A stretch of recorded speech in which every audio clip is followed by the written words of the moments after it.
कुरुक्षेत्र है हर जगह, महाभारत है हर कहीं। कलयुग के धर्म युद्ध में एक सारथी की खोज में है सभी। सारथी सुन रहे मेरे सारे साथियों को मेरा हार्दिक नमस्कार। कहते हैं गीता केवल एक किताब नहीं बल्कि जीवन का सार है। हमारी हर समस्या का हल लिखा है श्रीमद् भागवत गीता में। आज से सैकड़ों साल पहले लिखी हुई गीता आज के समय के भी कितनी अनुरूप है, हम जानेंगे हमारी इस प्रस्तुति में, जिसका नाम है सारथी, ancient wisdom for modern life. आइए सुनते हैं आज की सीख। धैर्य का फल मीठा होता है। कान्हा अपने ऑफिस डेस्क पे बैठा बड़े ध्यान से एक काम खत्म करने की कोशिश कर रहा था। तभी उसकी नजर आरोही पे गई, जो आज ऑफिस थोड़ा लेट आई थी और जब से आई थी कुछ परेशान ही दिख रही थी। आरोही और कान्हा में पिछले कुछ महीनों में ही एक अच्छी दोस्ती हो गई थी। दोनों साथ में लंच करते थे और कभी कभी ऑफिस की गॉसिप भी। आरोही की परेशानी भांपते हुए कान्हा उसकी डेस्क पे जा पहुंचा और दोस्ती वाले अंदाज में बोला, क्या हुआ? जब से आई हो चेहरे पे 12 बजा रखे हैं, कुछ बताओगी भी? आरोही ने बात को घुमाते हुए कहा, नहीं ना, क्या हुआ है? सब ठीक तो है, मीटिंग है तो उसकी तैयारी में लगी हूं। मुझे तो नहीं लगता, कुछ तो है जिसे लेकर तुम परेशान हो। बताओ मुझे, शायद मैं कुछ मदद कर पाऊं। आखिर दोस्त होते किस लिए हैं? मदद के लिए ही ना। आरोही कुछ सोच में पड़ गई। एक पल के बाद वो कान्हा की तरफ देखते हुए बड़ी गंभीरता से बोली, कैंटीन चलोगे? कान्हा ने हामी भरी और दोनों नीचे वाले फ्लोर पे बनी कैंटीन जा पहुंचे। आरोही किनारे पे लगी एक टेबल पे बैठ गई और कान्हा कॉफी लेने चला गया। कान्हा जब कॉफी लेकर लौटा तो उसने देखा आरोही खिड़की से बाहर एकटक देखे जा रही थी, जैसे कि किसी बात को बहुत गहराई से सोच रही हो। कॉफी, उसने कॉफी मग को आरोही के सामने रखते हुए कहा। कान्हा की आवाज सुनते ही आरोही अपने थॉट से बाहर आई और चेहरे पे फीकी मुस्कान लाते हुए बोली, थैंक्स। तो अब बताओ, किस उधेड़-बुन में घूम रही हो? क्या परेशान कर रहा है तुम्हें? पेरेंट्स ने शादी फिक्स कर दी क्या कहीं? कान्हा ने थोड़ा मजाकिया अंदाज में कहा, नहीं यार, ये प्रॉब्लम उससे भी बड़ी है। तुम पूछ रहे थे ना कि मैं आज लेट क्यों आई थी? इसलिए आई थी क्योंकि मेरा एक दूसरी कंपनी में इंटरव्यू था आज। आरोही ने अपनी आवाज को थोड़ा धीमे करते हुए कहा। यह सुन के कान्हा हैरान रह गया। उसे लगने लगा कि आरोही को यहाँ से निकलने की क्या जरूरत पड़ गई। अच्छा काम करती है, बॉस को भी उसका काम पसंद आता है, फिर ये ऐसा क्यों कर रही है? कान्हा ने हैरान होते हुए कहा, इंटरव्यू? लेकिन क्यों?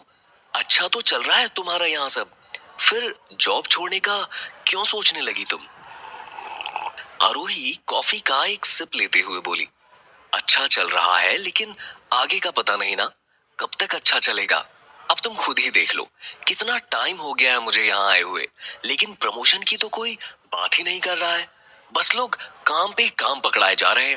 अब ऐसे में अगर कोई अच्छा ऑफर मिलता है तो कोई कैसे मना कर सकता है? कान्हा यह सुन थोड़ा सोच में पड़ गया। उसे समझ नहीं आ रहा था कि वो क्या बोले।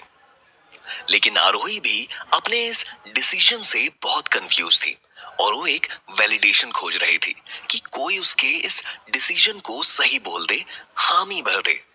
आरोही ने अपनी कंफ्यूजन को कान्हा के सामने रखते हुए कहा, यार मुझे नहीं समझ आ रहा क्या सही है और क्या गलत, लेकिन प्रमोशन की ख्वाहिश हर एक एम्प्लॉय की होती है और वो जल्दी जल्दी ये हासिल भी करना चाहता है। वो कंपनी इसकी तरह बहुत बड़ी नहीं है, लेकिन कम से कम यहाँ से कुछ सैलरी ज्यादा ही दे रहे हैं। कान्हा एक असमंजस की स्थिति में था। उसे ऐसा लग रहा था कि आरोही का प्रमोशन जल्द ही हो सकता है और उसने बॉस को किसी से आरोही के प्रमोशन की बात करते हुए भी सुना था। लेकिन जब तक कोई ख्वाहिश पूरी ना हो जाए वो कल्पना ही रहती है। वो चाहता था कि आरोही यहीं रुके। उसे यहाँ पे उसकी ग्रोथ दिख रही थी, लेकिन फिर भी उसने अपने इन सब थॉट्स को दबाते हुए आरोही की बातों पे हामी भरना ठीक समझा। वो आरोही की तरफ देखते हुए बोला, यार बात तो सही कह रही हो तुम। अगर कहीं अच्छी पोजीशन और अच्छी सैलरी मिल रही है तो छोड़ने में क्या बुरा है। मुझे लगता है जॉब स्विच करते रहना आपकी ग्रोथ में ज्यादा मददगार होता है। कान्हा का सपोर्ट पाकर जैसे आरोही बहुत खुश हो गई, जैसे उसके मन की उलझन एक झटके में खत्म हो गई। लेकिन कान्हा उसका सपोर्ट करके भी बहुत असमंजस की स्थिति में था।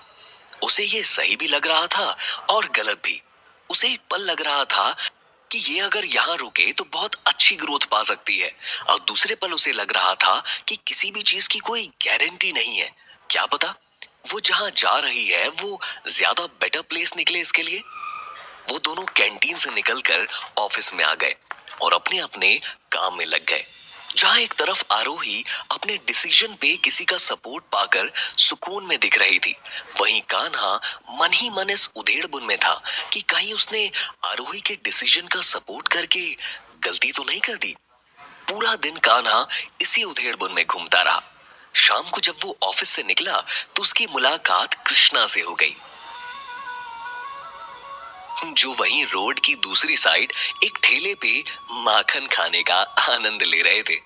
कान्हा कृष्णा को ऐसे अपने ऑफिस के बाहर रोड के किनारे खड़े माखन खाता देख हैरान रह गया और रोड पार करते हुए उनके पास जा पहुंचा। कृष्णा, तुम यहाँ मेरे ऑफिस के बाहर क्या कर रहे हो? कान्हा ने हैरानी से पूछा तो कृष्णा मुस्कुराते हुए बोले, देख नहीं रहे हो, माखन का आनंद ले रहा हूँ। बड़ा स्वादिष्ट माखन बनाकर लाते हैं ये भाई साहब। बस समस्या ये है कि बहुत कम लेकर आते हैं। अब देखो ना, अभी तो मैंने शुरू ही किया है और इनका भंडार लगभग खत्म हो चुका है। इतना माखन? कृष्णा, कोई भी चीज लिमिट से ज्यादा अच्छी नहीं होती, नुकसान करेगा ये तुम्हें, कान्हा ने समझाते हुए कहा। अच्छा जी, खाने के लिए लिमिट है लेकिन विचारों के लिए कोई लिमिट नहीं, कृष्णा ने मंद मुस्कान के साथ कहा, जिसे सुनकर कान्हा असमंजस में पड़ गया और बोला, मतलब मैं समझा नहीं। कृष्णा माखन की एक और बाइट लेते हुए बोले, मतलब ये कि हम खाने में लिमिट का ध्यान रखते हैं लेकिन विचारों में नहीं। अब तुम्हारा ही उदाहरण ले लो, आज दिन भर से तुम एक ही विषय पे विचार किए जा रहे हो कान्हा, यह भी तो नुकसान पहुंचा सकता है ना। कान्हा के भाव अचानक से बदल गए, जैसे उसकी कोई बड़ी गलती पकड़ ली गई हो, और वो बड़ी हैरानी से बोला, तुम किसी के मन की बातें कैसे जान लेते हो? कोई दिव्य शक्ति है क्या तुम्हारे पास? कृष्णा हंसते हुए बोले, ऐसा ही कुछ समझ लो। चलो अभी बताओ, किस उधेड़ बुन में आज दिन भर से खोए हो? कान्हा कुछ सोचते हुए बोला, यार कृष्णा, मेरी एक दोस्त है आरोही, जो ये कंपनी छोड़ना चाहती है। आज वो एक जगह इंटरव्यू भी देकर आई है, लेकिन कंफ्यूज भी है कि यहाँ से निकलना ठीक रहेगा या नहीं। तो मैंने उसके इस डिसीजन का सपोर्ट कर दिया। मुझे लगा जो वो सोच रही है ठीक ही सोच रही होगी, लेकिन मेरा एक मन यह भी कह रहा है कि वो यहाँ ज्यादा बेटर कर सकती है। बड़ी कंपनी है और उसका काम भी सबको अच्छा लगता है। तो वही दिन भर से सोच रहा हूँ कि मैंने ठीक किया या नहीं। कृष्णा कुछ समय के लिए शांत हो गए, जैसे कि कोई समाधान खोजने लगे हों। कान्हा भी शांत था। उसे नहीं समझ आ रहा था कि वो इस स्थिति को कैसे हैंडल करे। आसमान में सूरज ढलने को आ गया था। लोग अपने अपने काम से निकलकर घर की तरफ भागे जा रहे थे। कुछ समय सोचते हुए कृष्णा ने कहा, तुम्हें याद है एक बार हम हाईवे पे बने एक नए ढाबे में गए थे, जिसको एक बूढ़ी महिला चला रही थी? हाँ गए थे, लेकिन उससे इस बात का क्या संबंध? कान्हा ने कंफ्यूज होते हुए कहा। वहां चले, तुम्हारा मन भी बहल जाएगा और एक अच्छी चाय भी पी लेंगे। कान्हा कुछ सोचते हुए बोला, ठीक है, चलो चले चलते हैं। दोनों कुछ ही देर में हाईवे पे बने एक छोटे से ढाबे के सामने जा पहुंचे, लेकिन ढाबे को बंद देखकर कान्हा हैरान रह गया। उसने सामने के एक दूसरे ढाबे पे जाकर पूछा कि एक बूढ़ी आंटी यहाँ ढाबा चलाती थी ना? तो उस ढाबे वाले ने बताया कि वो तो बंद करके चली गई। जब उसने कारण पूछा तो ढाबे वाले ने बताया कि सर जी, ढाबा बंद होने का एक ही कारण होता है, ग्राहकों का ना आना। उनका भी यही था, इसीलिए बंद करके चली गई। आपको कुछ खाना पीना है तो हमारे यहाँ बैठिए। कान्हा को यह जानकर हैरानी हुई कि नया नया ही तो खोला था, थोड़ा समय देना चाहिए था, ना कि बंद करके चले जाना चाहिए था। कृष्णा मुस्कुराते हुए बोले, क्या सोच रहे हो कान्हा? कान्हा कृष्णा की तरफ देखते ही हैरानी में बोला, अरे कितने ही दिन हुए थे ढाबे को खोले हुए, जो इतनी जल्दी जल्दी बंद करके चली गईं। कितनी अच्छी चाय पिलाई थी लास्ट टाइम, जैसे कोई जादू हो उनकी हाथों में। अरे कुछ समय तो रुकती, थोड़ा टाइम देती, क्या पता चल पड़ता। लेकिन नहीं, लोगों को ना पहले ही दिन से मुनाफे की फिक्र होने लगती है। कृष्णा कान्हा की बातों को बड़े ध्यान से सुन रहे थे और मंद मंद मुस्कुरा रहे थे। कान्हा अभी जैसे अपनी सारी फ्रस्ट्रेशन यहीं पे निकाल देने के मूड में था। अरे हर चीज में समय लगता है, कोई भी बिजनेस हो, पढ़ाई हो, जॉब हो, हर चीज समय लेती है। लेकिन इंसान ना बस हर चीज उसे जल्दी से जल्दी चाहिए। तभी उसका ध्यान कृष्णा पे गया, जो उसकी तरफ देखते हुए मंद मुस्कुरा रहे थे। क्या हुआ, तुम ऐसे क्यों मुस्कुरा रहे हो? कृष्णा बोले, देख रहा हूं कि जिस समस्या को लेकर तुम सुबह से परेशान चल रहे थे, उसका हल तो पहले से ही तुम्हारे पास था। कान्हा भ्रमित सा होता हुआ बोला, मतलब मैं कुछ समझा नहीं।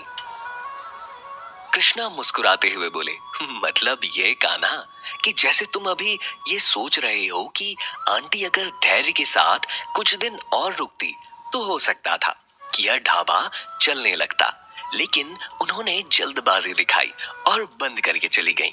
यही गलती तो तुम्हारी दोस्त आरोही भी कर रही है। अचानक से जैसे कान्हा को सब कुछ समझ आ गया, और यह भी कि उसने आरोही के डिसीजन को सपोर्ट करके बहुत बड़ी गलती कर दी थी। बल्कि उसे तो आरोही को समझाना चाहिए था कि वो यहाँ पे थोड़ा समय और दे। अभी उसको आए हुए दिन ही कितने हुए थे, और वो उम्मीद लगा रही थी कि उसका प्रमोशन हो जाए। चीजों में समय लगता है, यह बात हर इंसान को पता होती है, बस उसको कोई याद दिलाने वाला चाहिए। कान्हा वो इंसान बन सकता था, लेकिन उसने आरोही के डिसीजन में हामी भर के एक बड़ी गलती कर दी थी। वो परेशान सा कृष्णा की तरफ देखते हुए बोला, मैंने तो बड़ी गलती कर दी, मुझे उसके डिसीजन को सपोर्ट नहीं करना चाहिए था। क्या भरोसा कि वो जहां जा रही है वो अच्छी कंपनी होगी, या फिर उसे वहां वो ग्रोथ मिलेगी जो उसे यहाँ नहीं मिल रही है। मैंने तो बॉस को बात करते भी सुना था कि आरोही का प्रमोशन होना ही चाहिए, फिर भी मैंने उसके डिसीजन को सपोर्ट कर दिया।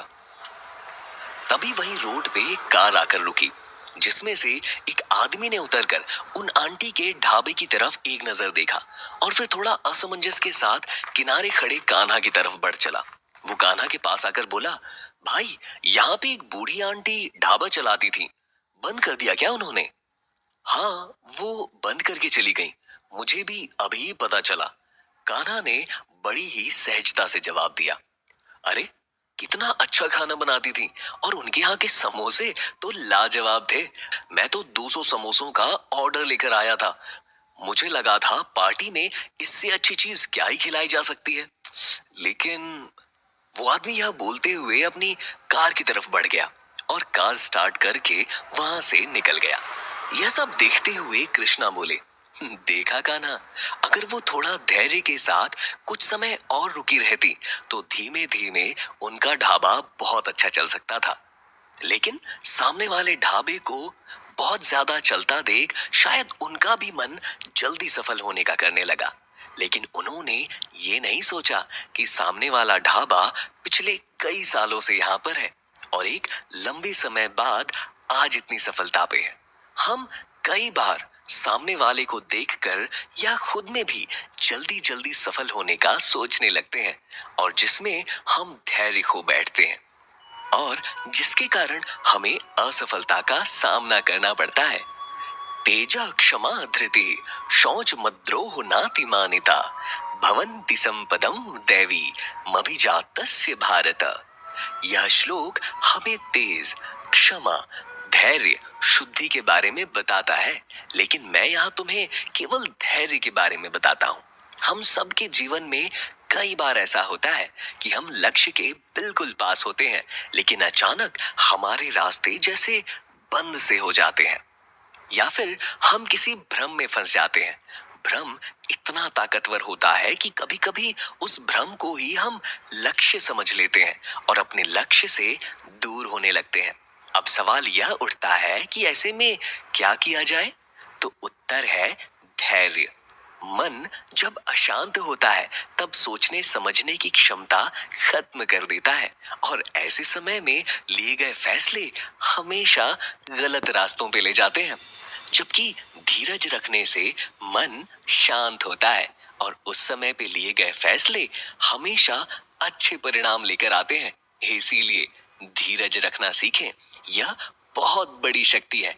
तुम्हें अपनी दोस्त आरोही को यही समझाना चाहिए कि वो धीरज रखे और अपना काम पूरी ईमानदारी से करती रहे, क्योंकि धैर्य हमेशा अच्छे परिणाम लेकर आता है।